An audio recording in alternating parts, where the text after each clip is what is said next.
Hello மக்களே, வணக்கம் and welcome to yet another episode of movie herald podcast. நம்மளுடைய one of the usual guest mister Pradeep Vijayakumar, அதாவது சென்னைக்காரன் பாட்காஸ்ட்ல இருந்து வந்திருக்காரு. வெல்கம் பிரதீப். வணக்கம். இது பேசிக்கலி வந்துட்டு இந்த டாப் 10 மூவிஸ்ல ஆரம்பிச்சு ஏதாவது ஒரு படத்தை பத்தி டீட்டெயிலா பேசலாம்னு சொல்லிட்டு ஜிகர்தண்டா டபுள் எக்ஸை பத்தி பேசலாம்னு யோசிச்சு அதை பற்றி மட்டும் பேசினா பத்தாது, அது வந்துட்டு ஒரு ட்ரிபியூட் கொடுக்கக்கூடிய ஃபிலிம். அதனால அந்த ஜானரை பத்தியும் கொஞ்சம் லைட்டா தெரியாதவங்க தெரிஞ்சுக்கங்க, தெரிஞ்சவங்க வந்துட்டு 4 பேருக்கு சொல்லுங்க அப்படின்னு. ஏன்னா இதுக்கான இந்த சரி இந்த எதுக்கு இதெல்லாம் வந்துட்டு நிறைய சொல்லணும் அப்படிங்கும்போது, நண்பர் ஒருத்தர் ஒரு ட்வீட் ஷேர் பண்ணியிருந்தாரு. அந்த ட்வீட் பாத்தீங்கன்னா ஒருத்தர் போட்டிருந்தாரு, தமிழ்ல வந்த வெஸ்டர்ன் மூவிஸ் 2 அதுல 2லயும் நடித்தவர் ராகவா லாரன்ஸ்னு. ஐயோ ஆமா. ஐயோ அப்பா, ஜெய்சங்கர் படம்லாம் உங்களுக்கு தெரியாது போல. தம்பி, இதுக்கு முன்னாடி முதல் படம்னு ஒண்ணு வந்துச்சுல்ல உங்களோட கணக்குல, அதுல ஏன் ஜெய்சங்கர்புரம்னு பேர் வச்சாங்க? எதுக்கு அசோகன் அவரோட பேரன்னு பேர் வச்சாங்க? அதுக்கப்புறம் எம்ஜிஆர் வேட்டைக்காரன்னு ஏன் பேர் வச்சாங்க? இந்த மாதிரியான விஷயங்கள்லாம் கொஞ்சம் தெரிஞ்சுக்க தம்பி அப்படின்னு சொல்லிட்டு நம்ம எல்லாரும் ஸ்கூல் பண்ணாங்க. அந்த பையன் உண்மையிலே பாவம் தெரியாம பேசியிருக்காங்க. அவன் வந்து ஒத்துக்கிட்டான், ஐயா நான் தெரியாம தான் பேசியிருக்கேன் அப்படின்னு சொல்லிட்டுன்னு.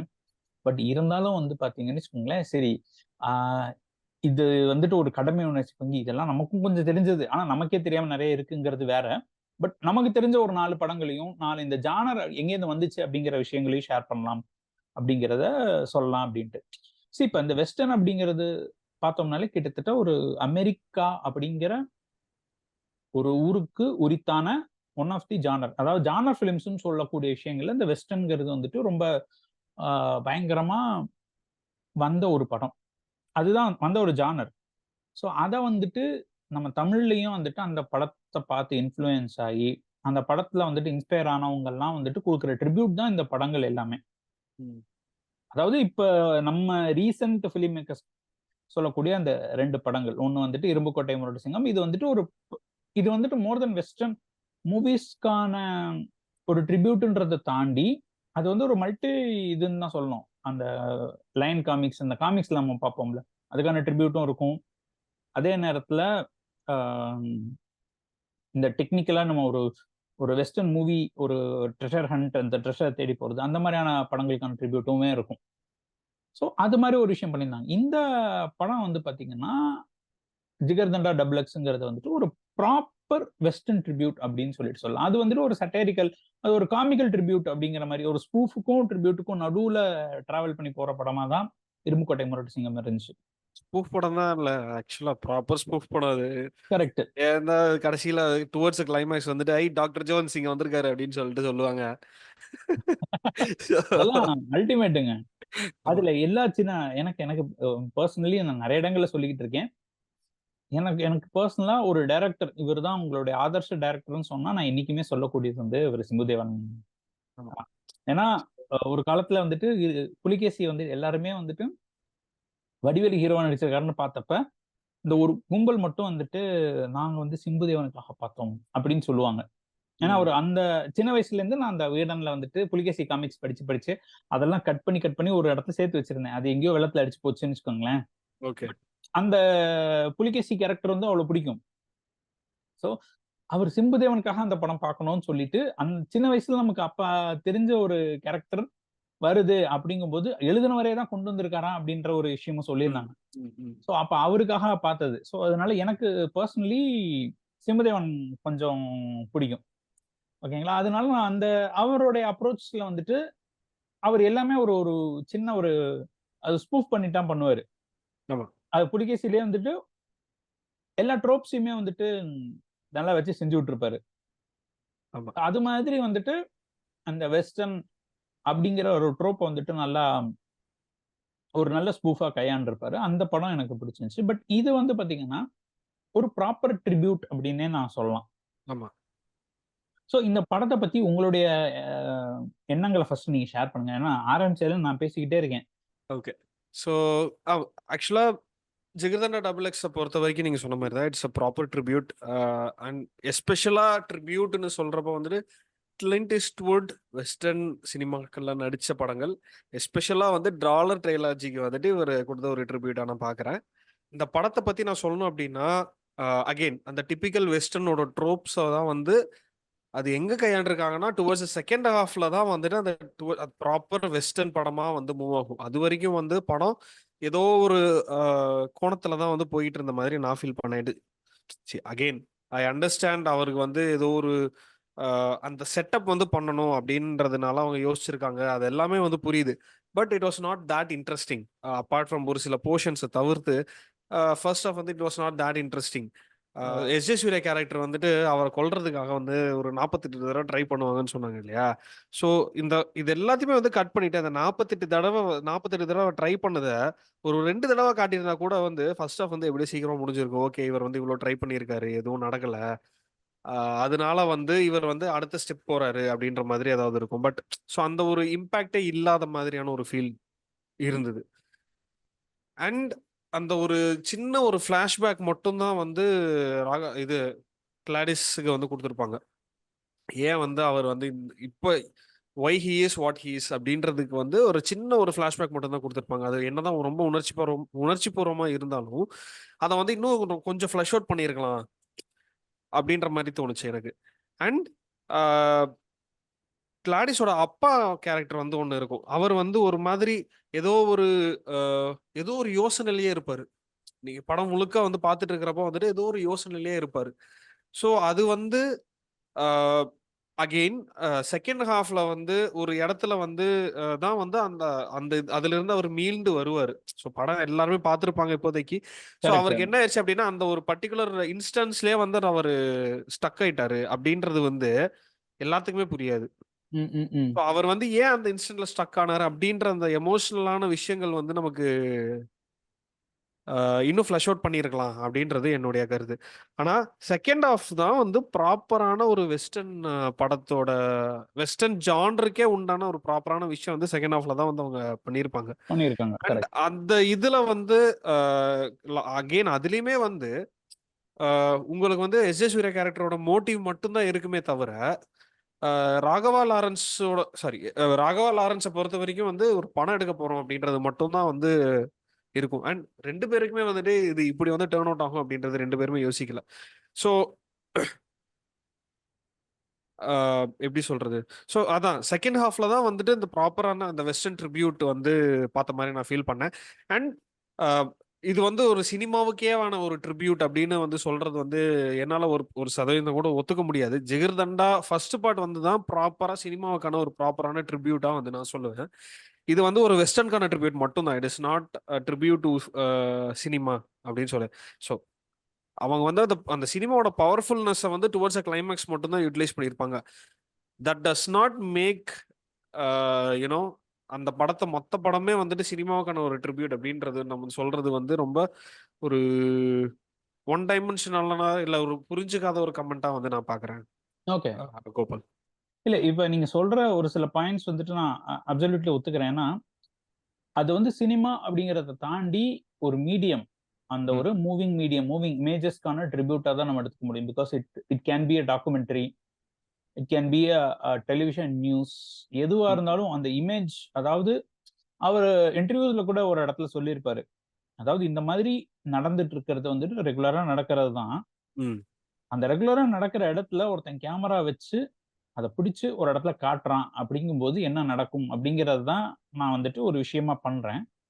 பட் அப்படி ஒரு இடத்துல நடக்கும்போது இது அவர் சொன்னது. இதுக்கப்புறம் நான் சொல்றது என்னன்னா, இப்ப இந்த மாதிரி இடத்துல நடக்கும்போது கேமரா ஒருத்தன் வச்சிட்டு இருக்கான் அப்படிங்கும்போது ஒருத்தனால வைக்க முடியுமான்னு கேட்ட முடியாது. முடியாது. இன்னைக்கு ஒருத்தன் கேமரா எடுத்துட்டு போறான்னு சொன்னா அந்த 10 11 இவங்களும் முடிச்சிருவாங்க. சோ அந்த கேமரா எடுத்துட்டு போறதுக்கு அவனுக்கு ஒரு பாதுகாப்பு வேணும், அவனுக்கு ஒரு மோட்டிவ் வேணும். அந்த மோட்டிவ் வந்துட்டு வெறும் இதை படம் பிடிக்கிறது தான் அப்படின்னு சொல்லிட்டு இருக்க முடியாதுங்கிறது தான் உண்மை. ஏன்னா அப்படி அவன் படம் பிடிச்சிட்டு இருக்கானா, டேய் இங்க ஒரு பெரிய விஷயம் நடந்துட்டு இருக்கு, இதை காப்பாத்துறதுக்கு நீ ஏதாவது பண்ணாம உட்காந்து படம் பிடிச்சிட்டு இருக்கேன்னா வரும். ஆமா. சோ அந்த ஒரு விஷயத்துல அதாவது ஒரு ரிவர்ஸ் டிடக்ஷன் சொல்லலாம் இத. சோ அப்படி பார்க்கும்போது இட் மேக் சென்ஸ். அவன் வந்து வேற ஒரு இடத்துக்காக போறான். பட் ஆனா அவனுக்கு அந்த கேமரா வந்துட்டு அவன் வந்துட்டு இட் இஸ் டேக்கிங் ஓவர். அதனாலதான் வந்துட்டு ஆர்ட் சூசஸ் யூன்னு சொல்லியிருப்பாரு. அதுல நமக்கு வந்துட்டு ஒரு டிஃபரன்ஸ் ஆஃப் ஒப்பீனியன் இருக்கலாம். பட் இந்த கதைக்கு ஆர்ட் சூசஸ் ஹிம் அப்படிங்கிற மாதிரியான ஒரு விஷயத்தை கொண்டு வராரு. ஆமா, அப்சல்யூட்லி. ஸோ அந்த ஒரு ட்ரோப் வரைக்கும் வந்து பாத்தீங்கன்னு வச்சுக்கோங்களேன். எனக்கு இதை நான் ஒரு வெஸ்டர்ன் ட்ரிபியூட்னு சொல்றதுக்கான ஒன் ஆஃப் த ரீசன்ஸ் வந்து பாத்தீங்கன்னா, நீங்க வெஸ்டர்ன்ல இருக்கக்கூடிய நாயகர்கள், அஃப்கோர்ஸ் நம்ம வெஸ்டர்ன் கூட போக வேண்டாம், சிம்பிளா கிளின்ட் ஈஸ்ட்வுட்னு எடுத்துக்குவோம். கிளின்ட் ஈஸ்ட்வுட் வந்துட்டு நியாயத்தை நிலைநிறுத்தன்னு போக மாட்டார் எந்த இடத்துக்கும். ஆமா ஆமா அவர் வந்துட்டு அவர் தனியா போயிட்டு இருப்பாரு. அவர் ஒரு சுச்சுவேஷன்ல கொண்டு வந்து உட்கார வச்சிருவாங்க. ம் ஸோ அந்த சுச்சுவேஷன்ல வந்துட்டு ஒரு இன்ஸ்டன்ஸ் அவரை வந்து மாத்தும். அது மாத்துனதுக்கு அப்புறம், ஏன்னா அவருடைய வேலை வந்துட்டு இங்க நியாயத்தை நிலைநிறுத்துறதுக்கோ இல்ல 2 பேருக்கும் ஒரு நல்லது பண்றதுக்கோன்ற மாதிரியான ஒரு ம் தாட் எப்போதுமே ஃபர்ஸ்ட் இருக்காது. பட் அந்த ஜேர்னில அங்க ஒரு சேஞ்ச் வரும் அவருக்கு. அப்ப அவர் வந்துட்டு என்ன சொல்லுவாருன்னா, "நான் நியாயத்துக்காக நிக்கிறேன்." ம் அப்படின்னு சொல்லிட்டு அந்த மாற்றம் வரும். அதுக்கப்புறம் அவர் அந்த நியாயத்துக்காக போராடி இது பண்ணிட்டு போவாரு. அஃப்கோர்ஸ் இந்த வெஸ்டர்னோட இந்த இடத்துல தான் வந்துட்டு எனக்கு ஸ்பெஷலி வந்துட்டு அவங்க கிளின்ட் ஈஸ்ட்வுட்க்கான ஒரு ட்ரிபியூட்ன்னு நான் பார்க்கிறது என்னன்னா, ம் நீங்க கிளின்ட் ஈஸ்ட்வுட் படங்கள் எல்லாமே இந்த எஸ்பெஷலி இந்த வெஸ்டர்ன் படத்துல பார்த்தீங்கன்னா, அவர் பயங்கரமாலாம் உழைக்க மாட்டாரு. அவர் வந்துட்டு அந்த ஒரு இதுல தான் இருப்பாரு. அண்ட் வெஸ்டர்ன் மூவிஸ் எல்லாத்துலயும் பார்த்தீங்கன்னா, நாயகன் அதாவது அந்த ஒரு ம் ஒரு சோலோவா ஒருத்தர் இருப்பாரு. Man with no name. ம் கிட்டத்தட்ட இதுலயுமே வந்துட்டு நம்மளுடைய என்னதான் கிளின்ட் ஈஸ்ட்வுட்க்கான ட்ரிபியூட்ன்னு சொல்லிட்டு அலியா சீசரை சொன்னாலும், இந்த படத்துல கிளின்ட் ஈஸ்ட்வுட் யாரு அப்படின்னு சொல்லி பார்த்தா எஸ்.ஜே. சூர்யா தான். ஆமா ஒரு விதத்துல. ம் ஏன்னா, அவருடைய பேர் அவர்ட்ட இருந்து பறிக்கப்படுது. ஆமா ஸோ அவர் is actually man with no name. He is just saying என்ன சொல்றது? ரே தாசன் அப்படிங்கிற வேதாஸ் ஒரு பேரோட தான் போறாரு. ஆமா which means that I admire Ray. அதனால நான் அப்படிங்கிற ஒரு பேர்ல தான் போயிட்டு இருக்காரே தவிர்த்து, அவருடைய ஒரிஜினல் பெயர் அவர்ட்ட இருந்து பறிக்கப்பட்டது. பறிக்கப்பட்டிருக்கு ஆமா so he is actually now the man with no name. Because அவர் வந்துட்டு ஒரு ஜெயில்ல போயிருக்காரு. அங்கேருந்து தப்பிச்சு அவருடைய ஐடென்டிட்டியை பறிச்சு வேற ஒரு ஐடென்டிட்டியில தான் குடுத்துட்டு இருக்காங்க. கிட்டத்தட்ட இது ஒரு ட்ரோப். அதுக்கப்புறம் அவர் வந்துட்டு அவருடைய எண்ணம் வேற. ஆனா அவர் ஆக்ட் பண்ற விஷயங்கள் வேற. இப்போ ஃபார் எக்ஸாம்பிள் நம்ம டாலர்ஸ் ட்ரிலஜி எடுத்துக்கிட்டோம்னு வச்சுக்கோங்களேன். ஃபிஸ்ட்ஃபுல் ஆஃப் டாலர்ஸ். ஃபிஸ்ட்ஃபுல் ஆஃப் டாலர்ஸை பத்தி நம்ம தனியா பேசிக்கலாம் அப்புறம். அதுலயுமே வந்துட்டு கிளின்ட் ஈஸ்ட்வுட்டோட அந்த எண்ணம் யாருக்கும் தெரியாது. ம் கரெக்ட் எல்லாரும் இங்க சொல்லுவாங்க, இதுக்கு தான் வந்திருக்காங்க, அதுக்கு தான் வந்திருக்காங்கன்னு. பட் ஆனா அவருடைய எண்ணம் யாருக்குமே தெரியாது. அந்த ஒருத்தவங்களோட கஷ்டத்த பார்த்துட்டு அப்படியே மாறுவார். அதே தான் வந்துட்டு இங்க ரேதாசன் அப்படிங்கிறவர் பண்ணுவாரு. ம் ம் அவர் வந்துட்டு இங்க கொலை பண்ணணும் அப்படிங்கிற ஒரு எண்ணத்துக்காக தான் வருவாரு. அவருடைய பெர்சனல் கெயினுக்காக தான் வருவாரு. நீங்க இதே தான் வந்துட்டு குட் பேட் அக்லிலயுமே பார்க்கலாம். ஆமா குட் பேட் அக்லிலயுமே அவர் வந்துட்டு நான் புதையலுக்காக வரேன். I am coming for my own இதுன்னு. பட் போற இடங்கள்ல பல நேரங்கள்ல பல பேருக்கு பல நன்மைகள் பண்ணுவாரு. சில இடங்கள்ல வந்துட்டு அவரோட அந்த கம்பேஷன் எல்லாமே கொஞ்சம் கொஞ்சமா வெளிய வரும். ஸோ அப்ப ம் வந்துட்டு என்னன்னா, வெளியில ஒரு ஹார்டா இருக்கான். பட் உள்ளுக்குள்ள அவன்கிட்ட ஒரு நல்ல ஒரு எண்ணம் இருக்கு அப்படிங்கிற மாரியான ஒரு விஷயத்த வந்துட்டு சொல்லியிருப்பாங்க. அது ஒரு மேலாப்ல. ஸோ அந்த ட்ரோப் வந்து பார்த்தீங்கன்னா, ரேதாஸ்ன்ற கேரக்டர் கிட்ட அது வரும். ஆமா அந்த சேஞ்ச பார்க்குறாரு. பார்த்துட்டு முடிக்கிறாரு. அதுக்கப்புறம் இன்னொரு ஒரு இன்ட்ரஸ்டிங்கான ட்ரோப் என்னன்னு சொல்லி பார்த்தீங்கன்னா, மோஸ்ட் ஆஃப் த வெஸ்டர்ன் மூவிஸ்ல ஒரு நேட்டிவ் இந்தியன் அந்த கேரக்டர் இருப்பாங்க. ஆமா அவங்க அவங்கள வந்துட்டு டெபிக்ஷன் ஒவ்வொரு படங்கள்ல மாறினாலுமே, அவங்களுக்கு இழைக்கப்பட்ட அநீதி அப்படிங்கிற ஒரு விஷயத்த வந்துட்டு பேசுவாங்க. பேசுவாங்க ம் முன்னாடி ஒரு சில இடங்கள்ல வந்துட்டு வேற மாதிரி பேசியிருப்பாங்க. பட் ஆனா அவங்களுக்கு அவங்களுடைய கோபம் அப்படிங்கிற ஒரு விஷயம் வந்துட்டு கொஞ்சம் ப்ராமினென்ட்டா இருக்கும். ம் ம் ஸோ அது அஃப்கோர்ஸ் நம்ம குட் பேட் அக்லில பார்க்கலாம். குட் பேட் அக்லில வந்துட்டு அது ஒரு அரசியலா பேசியிருக்க மாட்டாங்க. அத வந்துட்டு இன்ஃபாக்ட் ஒரு சில இடங்கள்ல வந்துட்டு அந்த காமெடிக் ரிலீஃப்காக யூஸ் பண்ணாலுமே வந்து ம் பார்த்தீங்கன்னா, அவங்களுடைய ஸ்கில், அவங்களுடைய கோவம்ங்கிறது ஒண்ணு இருக்கும். இத வந்துட்டு நம்ம இன்னும் கொஞ்சம் ப்ராமினென்ட்டா வந்துட்டு லயன் காமிக்ஸ் நம்ம ஃபேண்டம் காமிக்ஸ்லலாம் ஃபேண்டம் பார்க்கலாம். காமிக்ஸ்ல ஆமா ஸோ அதுல வந்துட்டு அந்த நேட்டிவ்ஸோட கோவம் அப்படிங்கிறது வந்துட்டு, அவங்க சைடுல உள்ள நியாயம் அப்படிங்கிற விஷயங்கள பத்தி பேசியிருப்பாங்க. அதுக்கு இவர் நிப்பார் அப்படிங்கிறது. இன்ஃபாக்ட் நீங்க ஃபிஸ்ட்ஃபுல் ஆஃப் டாலர்ஸ்லயுமே பார்த்தோம்னா, அங்க அந்த ஊர்ல இருக்கிறவங்க அப்படிங்கிறவங்களுக்கான ஒரு கஷ்டம் இருக்கும். ம் அதுக்காக இது வருவாரு அப்படிங்கிறது இருக்கும். அஃப்கோர்ஸ் இதுக்கு வந்துட்டு நம்ம வேற ஒரு அரசியல் இது கூட வரும். ம் அதாவது அந்த ஒயிட் சேவியர் காம்ப்ளெக்ஸ்க்கான இதுதான் அப்படின்னு சொல்லிட்டு. பட் அதையும் தாண்டி இந்த வெஸ்டர்ன் ட்ரோப்காக நம்ம இத பத்தி பேசிட்டு இருக்கோம். ம் ஸோ அங்க இடத்துல பார்த்தோம்னா இங்க வந்துட்டு ஒரு நேட்டிவ் அந்த மண்ணோடைய மைந்தன் ஒருத்தன். ஆனா அவன் வந்துட்டு அவன் பாதை மாதிரி ஒரு இடத்துக்கு வரான். பட் ஆனா அவனுடைய பாதைய டைரக்ஷன் கரெக்டா கொடுத்து he is not only directing the movie but also directing him in his life journey. ம். ஸோ அவன் அந்த பாதையில கொண்டு போயிட்டு அவன் வந்துட்டு நிறைய விஷயங்கள்ல வந்து மாறிட்டு இருக்காங்க போது அவனுடைய அந்த உள்ள இருக்கிற விஷயங்களையும் வெளியே கொண்டு வராங்க. ம். ஸோ அந்த ஒரு விஷயமும் வந்துட்டு ஒரு வெஸ்டர்ன் படங்கள்ல நம்ம பார்க்கக்கூடிய ஒரு சில இதுன்னு சொல்லுவேன். ஸோ இதை வெளியே கொண்டு வராங்க. ஏன்னா இந்த படம் வந்துட்டு இஸ் அ ஃபிளாலெஸ் மூவி அப்படின்னு சொன்னா நான் அது ஒத்துக்க மாட்டேன். அந்த படங்களுக்குன்னு ஒரு சில ஃபிளாஸ் இருக்கு. சில விஷயங்கள் எனக்கு வந்துட்டு ஒட்டல, பிடிக்கல அப்படின்றது இருக்கு. அதையும் தாண்டி இந்த தாட் ப்ராசஸ் எனக்கு ரொம்ப பிடிச்சிருந்துச்சு. ஓகே. ஸோ இந்த ஒரு நேட்டிவ் அந்த ட்ரோப் இருக்குல்ல, ம். அது ப்ராப்பரா இன்டெகிரேட் ஆச்சு அப்படிங்கிறது தான் என்னுடைய இதாச்சு. So at the end of the day வந்து பார்த்தோம்னா அந்த ஒரு எமோஷனல் கனெக்ட் ஒன்று வேணும். அஃப்கோர்ஸ் இதை வந்துட்டு நீங்க வெஸ்டர்ன் ஜானருக்கு இந்த மாதிரியான ட்ரோப்ஸ். ஸோ இது மாதிரியான இந்த 2 விஷயங்கள் இருக்குல்ல, அந்த ஹீரோ அவன் வந்துட்டு a man with no name is coming and establishing the righteousness, but although that is not his primary aim, ம்.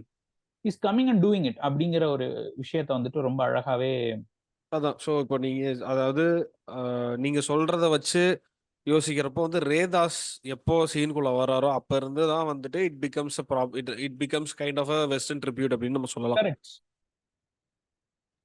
ஸோ அது வரைக்கும் வந்துட்டு இந்த மூவி கோஸ் எங்கேயோ போகுது, ஏதோ செட்டப் பண்ண ட்ரை பண்றாங்க. பட் ரேதாசன் இஸ் அந்த உந்துகோல், அலியஸ் சீசருக்கான உந்துகோல் வந்து ரேதாசன் அப்படின்னா வந்து நம்ம எடுத்துக்க முடியும். இல்ல ஆக்சுவலா இது ஒரு பியூட்டிஃபுல்லான விஷயம். நம்ம வந்துட்டு அலியஸ் சீசர் தான் வந்துட்டு கிளின்ட் ஈஸ்ட்வுட் நினைச்சுக்கிட்டு இருக்கோம். ம். பட் ரேதாசன் தான் கிளின்ட் ஈஸ்ட்வுட் ரேதாசன் தான் ஆக்சுவலான கிளின்ட் ஈஸ்ட்வுட். அப்படிங்கிறது அது ஒரு ஒரு இன்ட்ரெஸ்டிங்கான விஷயம். ஏன்னா இப்ப நீங்க வந்து பாத்தீங்கன்னு வச்சுக்கோங்களேன், இந்த புல்லட் வேனிஷஸ்ன்னு சொல்லிட்டு ஒரு சைனீஸ் படம் இருக்கும். ம். ஓகே. அதுல வந்து 2 இவங்க இருப்பாங்க, 2 டிடெக்டிவ்ஸ். யூசுவலா ஒருத்தர் ஷெர்லாக் ஹோம்ஸ், இன்னொருத்தர் வாட்சன் இருப்பாரு.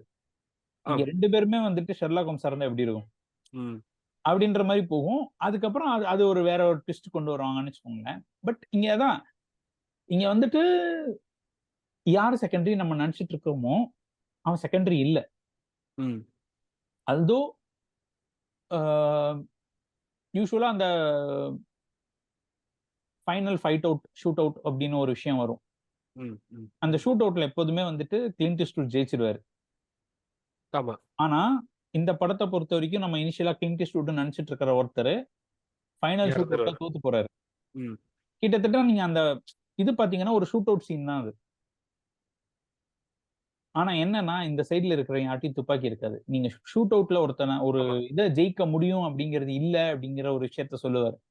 அதுவும் ஒரு அன்ஃபேரான விஷயங்கள் வந்துட்டு ஷூட் அவுட்ஸ் எப்படி நடந்திருக்க வேண்டும், ஆனா இது எப்படி நடந்திருக்கு அப்படிங்கிற மாதிரியான ஒரு விஷயங்கள்லாம் ரொம்ப பியூட்டிஃபுல்லா பண்ணியிருப்பாரு. அதுக்கப்புறம் தான் சொல்லுவாரு, நான் இந்த ஷூட் அவுட்ல தோத்துருக்கலாம், ஆனா இந்த ஷூட் அவுட்ல நான் ஜெயிச்சிருக்கேன். ம். சோ என்னோட ஷூட் அவுட் அப்படி இல்லை இப்படி அப்படிங்கிற மாதிரியான ஒரு விஷயம். சோ எனக்கு இந்த விஷயங்கள், இந்த சின்ன சின்ன எலமெண்ட்ஸ் தான் வந்துட்டு இந்த படத்தை வந்துட்டு எனக்கு ரொம்ப ரசிக்க வச்சுச்சு. ம். I'm repeating myself, like it's not a fairly perfect movie அப்படின்னு சொல்லிட்டு, but it had a very good heart in place. ம். அதே நேரத்துல it had its own craft in place. And அந்த சின்ன சின்ன ட்ரோப்ஸ் தாங்க. இப்ப நீங்க வந்துட்டு கார்த்திக் சுப்ராஜ் படங்கள்ல பொறுத்த வரைக்கும் கிராஃப்ட் இஸ் டெஃபினெட்லி எப்பவுமே கிராஃப்ட் ஒரு பிரச்சனையாவே இருந்தது இல்ல. கரெக்ட். அண்ட் அவரோட ஸ்டோரி டெல்லிங் மெத்தட்ஸும் சரி, அவருடைய ஸ்டோரி டெல்லிங் அவர் யூஸ் பண்ணக்கூடிய விஷயங்களும் சரி, it always has heart the right place. அவரோட கரியர், அவரோட மொத்த ஃபர்ஸ்ட் படத்துல இருந்து ஜிகர் தண்டா வரைக்குமே it is not a perfect film, but his craft is an amazing craft. டெக்னிக்கலா வந்துட்டு ரொம்ப பர்ஃபெக்டா வந்து நல்லா பண்ணியிருப்பாரு. ஸோ எல்லா டிபார்ட்மெண்ட்லயுமே வந்து நல்லா பெர்ஃபார்ம் பண்ணியிருப்பார். ஏதோ ஒரு இடத்துல ஏதோ ஒரு விஷயம் வந்துட்டு மக்களுக்கு வந்து அது ஒட்டாம இருந்திருக்கலாம்.